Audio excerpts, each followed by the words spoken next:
Hi, I'm Joe. And I'm Lisa.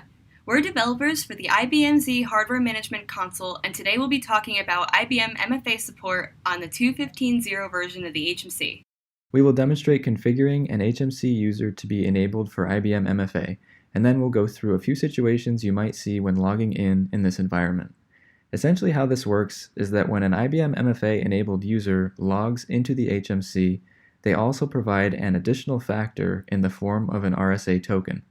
This token would have been distributed to them by a security admin from an RSA server. The login process contacts the IBM Z MFA server to validate the provided token and ultimately determines whether or not the user is allowed to continue with their login attempt. For the purposes of this demo, we will assume that any required setup has already been done, such as having an RSA server set up, installing IBM MFA on a ZOS partition, and knowing how to distribute RSA tokens to your users.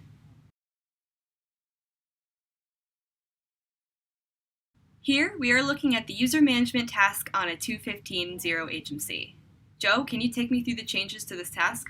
Sure, so from the user management dashboard, we're going to click multi-factor authentication just like we would before, but it's going to take us to the new implementation of this where we've got two different tabs at the top here. We've got one for IBM MFA and another one for HMC MFA. Now HMC MFA is the same time-based one-time password authentication we had in the previous release, but IBM MFA is new, and that's what we're going to focus on in this video.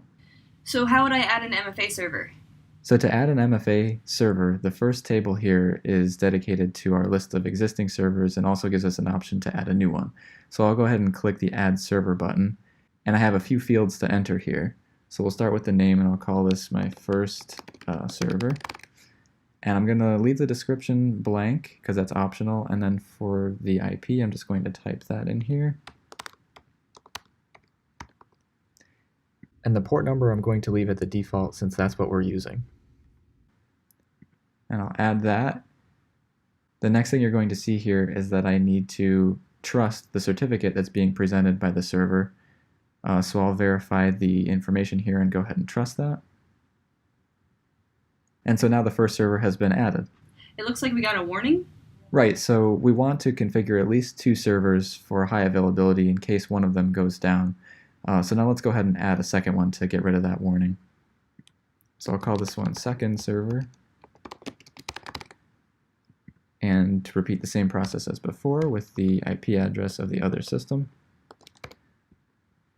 Oops, 106.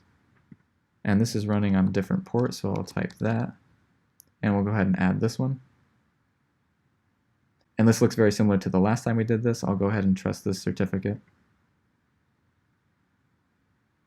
Okay, and now we've got two servers added. Alright, how can I see if these servers are actually communicating with my HMC? Good question. So for either of these servers, if I hover over them, I have the ability to open an overflow menu, which has a few options in it, like edit and remove, but also test connectivity. So if I select that one, it'll perform a connectivity test to the server in question, and I'll either get a confirmation message if it succeeds or a failure message if it does not. Okay, so now we've got a couple servers to work with. How would you configure the users to use these? Sure, so if we scroll down past the first table, the second table on this panel is a list of all the users and templates that are defined on the HMC. So here we can see I've got a user account set up for you, Lisa, but it's not enabled for IBM MFA yet. So I'm going to select you, and I could select more than one, and you'll see a list of batch actions that come up here at the top upon doing that. So to enable you for IBM MFA, I'm going to just check the box next to your user and click Enable. A dialog comes up where I can type in the rest of the details in order to do that, starting with the MFA ID. Now, if this is different than your user account on the HMC, you'll have to modify this. In our case, it is, so I'm going to type that in now. Then I can select the primary server that we had defined above as our first server, and optionally a backup server. Since we have one, I'll go ahead and do that as well. And now I need to enter the policy name. Again, this will be specific to your own environment, but we're going to use RSA SID only as our policy name. I'll go ahead and click Enable, and it's going to validate the policy, and now we can see that you're set up for using IBM MFA. So Lisa, now you're configured for IBM MFA, but there's still some configuration needed, right? Right. So in order for me to be able to log on now, this is the point at which my security administrator, in this case that's you, Joe, needs to distribute to me an RSA Secure ID token.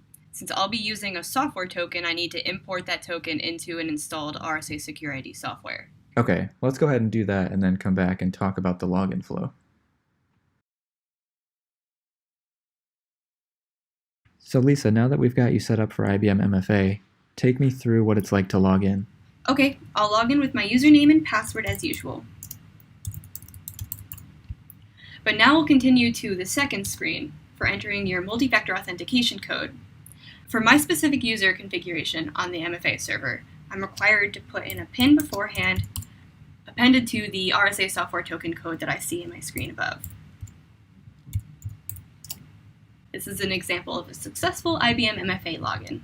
That was a pretty straightforward example. Is it always that simple?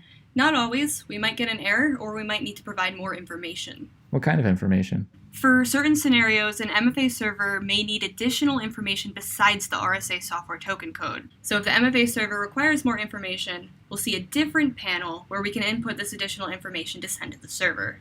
This could happen more than once. Okay, can you give me an example? Sure. There are a number of scenarios for this, such as resetting your MFA user ID's PIN, or having to supply a second RSA token code after 3 failed attempts. We'll walk through that one.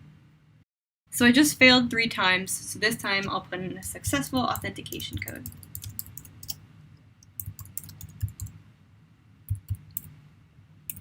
However, this time, I'm not going to proceed to the dashboard like before. I'm going to see a providing more information response. In this case, entering the next token code.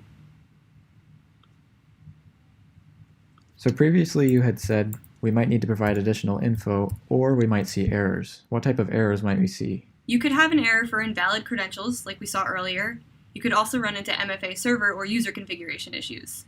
I notice the login messages don't actually tell much detail about the failure. Is that intentional? Yes, we do that intentionally to protect the HMC. By limiting the amount of data we report back to the login screen, we're able to prevent a malicious user from gleaning information about the login process through failed login attempts. Sounds like to troubleshoot some of these error cases, the security admin needs to get involved. Correct. You'll know if you need to contact your security admin if your login fails for one of those reasons. We do have extensive logging that the security administrator can look through if they need to troubleshoot a login failure. Cool, thanks for going through that. And that concludes our demo of IBM MFA support on the IBM Z Hardware Management Console version 2.15.0. If you'd like more information, we've provided links to the knowledge centers for the IBM Z HMC and IBM MFA product, as well as links to our other videos about user management and HMC multi-factor authentication. We hope you enjoyed the video. Be sure to subscribe to the channel to get notified when new videos are uploaded. I'm Lisa. And I'm Joe. Thanks for watching.